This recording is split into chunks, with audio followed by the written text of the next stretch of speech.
Presidente, só queria pedir o tempo de liderança para fazer um comentário sobre um tema que está bastante quente nessa casa, digamos assim, que é a reforma previdenciária. Acho importante ter posicionamentos contundentes aqui dentro dessa comissão, ainda mais dados os embates que a gente tem visto em diversas outras, né?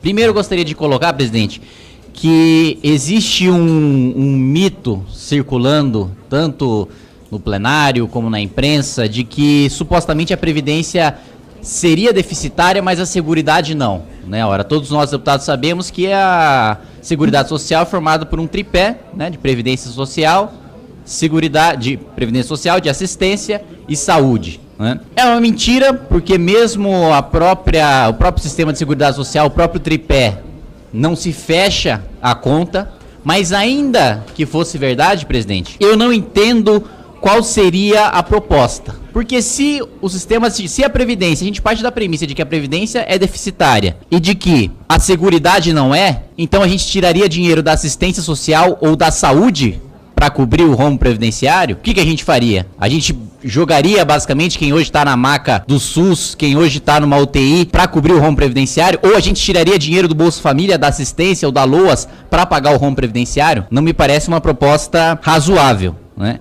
E mais do que isso, o debate tem se centrado muito em relação aos impactos dessa reforma nos mais pobres, né? E fato é que o texto da nova Previdência, como foi enviado pelo secretário Rogério Marinho e pelo ministro Paulo Guedes, reduz a alíquota de contribuição para os mais pobres, que passa de 8% para 7,5%. Ou seja, em termos de alíquota, os mais pobres estão sendo beneficiados, já aqueles que ganham mais estão pagando mais, como devem pagar, como todos nós, deputados, senadores, como juízes, promotores, ministros, todos devem pagar a mais, porque recebem mais e posteriormente se aposentam com benefício que é incompatível com a sua contribuição. E outro ponto que também é importante ressaltar, se fala muito que a economia de 1 trilhão e 100 bilhões de reais seria uma economia tirada dos mais pobres, seria uma economia que prejudicaria os mais pobres. Mas fato é que esse 1 trilhão e 100 bilhões de reais está sendo economizado da Previdência justamente para servir aos serviços essenciais que devem ser prestados pelo Estado, para servir, por exemplo,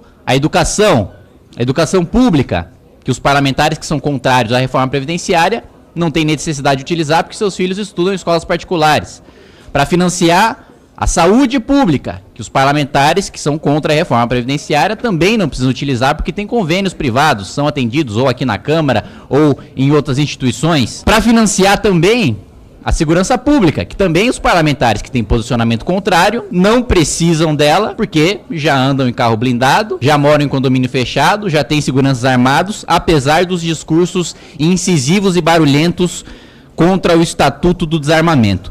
Me parece, presidente, que na verdade se trata de um discurso simplesmente de utilizar os mais pobres como escudo para proteger os próprios privilégios. Porque o seu João, a dona Maria, o cara que trabalha a vida inteira recebendo um salário mínimo, se aposenta com um salário mínimo, esse cara vai ser beneficiado. Ele vai poder receber o benefício antes, aos 60 anos, quando hoje só receberia aos 65. E mais, a alíquota de contribuição dele vai ser menor. E mais, a alíquota daqueles que hoje se financiam com o dinheiro desse que recebe um salário mínimo, e todo mundo aqui sabe que o imposto é baseado no consumo, não na renda e não no patrimônio, o que faz com que os pobres proporcionalmente paguem mais imposto. É mais pobre que tem que tirar uma fatia maior do seu salário para pagar arroz, feijão, papel higiênico, roupa, comida, o que quer que seja. Quando a Previdência dá prejuízo, a gente precisa tirar dinheiro do tesouro. E tesouro é um nome carinhoso que nós damos pro dinheiro do pagador de imposto.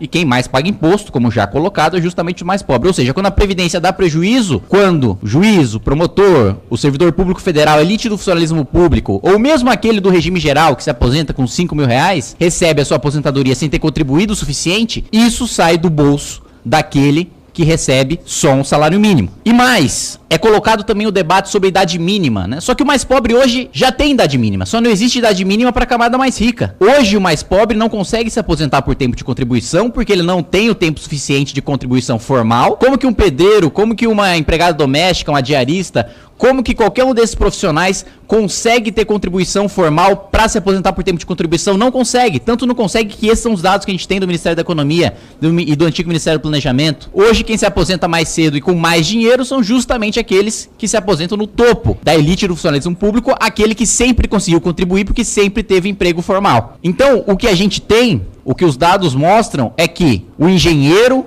aquele que dirige a obra, se aposenta antes e ganhando mais do que o pedreiro, e o pedreiro é obrigado a financiar a aposentadoria desse engenheiro porque a conta não fecha. Da mesma maneira, diversas outras categorias que estão em posições de comando, que se aposentam mais cedo, com o dinheiro dos seus subordinados que recebem um salário mínimo ou um pouco mais. Outro argumento que é colocado é em relação à aposentadoria rural. Não, a aposentadoria rural vai acabar, o governo quer acabar com a aposentadoria rural, quer acabar com o agricultor, quer prejudicar o agricultor. Ponto central hoje é a fraude. Não dá pra gente ter 6 milhões de pessoas vivendo no campo e 9 milhões de pessoas recebendo aposentadoria rural. Evidentemente a gente tem uma dissonância aí, e é justamente a fraude que precisa ser combatida. E isso não é uma questão ideológica, nem de esquerda nem de direita.